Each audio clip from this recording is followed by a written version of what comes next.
টলিউডের happy কাপল হলেন শুভশ্রী গাঙ্গুলি এবং রাজ চক্রবর্তী। কাজের পাশাপাশি নিজেদের জীবনের নানান ছবি তারা ভাগ করে নেন সোশ্যাল মিডিয়ার মাধ্যমে। শুভশ্রীর বড় সন্তান ইউভানকে সোশ্যাল মিডিয়ার পর্দায় ছোট থেকে বড় হতে দেখেছি আমরা।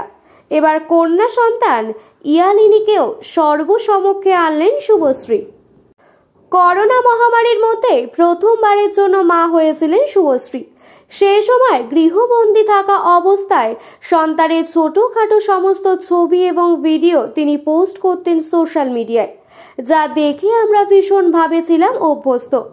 সম্প্রতি ইউভানের 3 বছরের জন্মদিন পালন করা হয়েছে, সেই ছবিও আমরা দেখেছি সোশ্যাল মিডিয়ায়। বড় সন্তানের 3 বছর হওয়ার আগেই গর্ভবতী হয়েছিলেন শুভশ্রী। গর্ভবতী হওয়া অবস্থাতেও সমানে কাজ করে গেছেন তিনি। ডান্স বাংলা ডান্সের মঞ্চে নিয়মিত উপস্থিত থাকতে দেখা গেছে শুভশ্রীকে।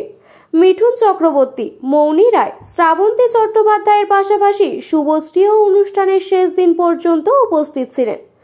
গত বছরের ডিসেম্বর মাসে সন্তান জন্ম দেওয়ার কথা ছিল, কিন্তু তার আগেই 30শে নভেম্বর ইয়ালিনীর জন্ম দেন শুভশ্রী।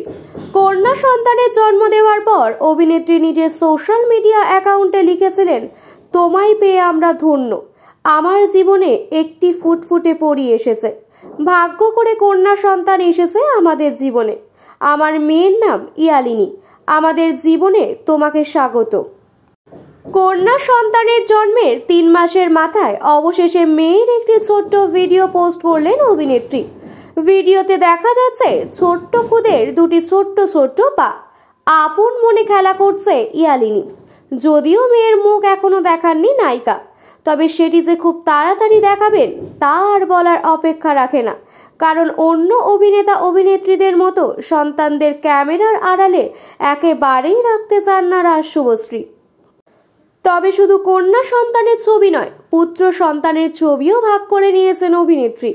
এই মুহূর্তে 2 সন্তানের সঙ্গে কোয়ালিটি টাইম কাটাচ্ছেন তিনি। তবে সংসারের পাশাপাশি শুরু করে দিয়েছেন কাজও। জোর কদমে চলছে বাবলি সিনেমার শুটিং। এই সিনেমায় প্রথমবার আবির চট্টোপাধ্যায়ের বিপরীতে অভিনয় করবেন শুভশ্রী। এই নতুন জুটিকে পর্দায় দেখার জন্য অধীর আগ্রহে অপেক্ষা করে রয়েছেন দর্শকরা।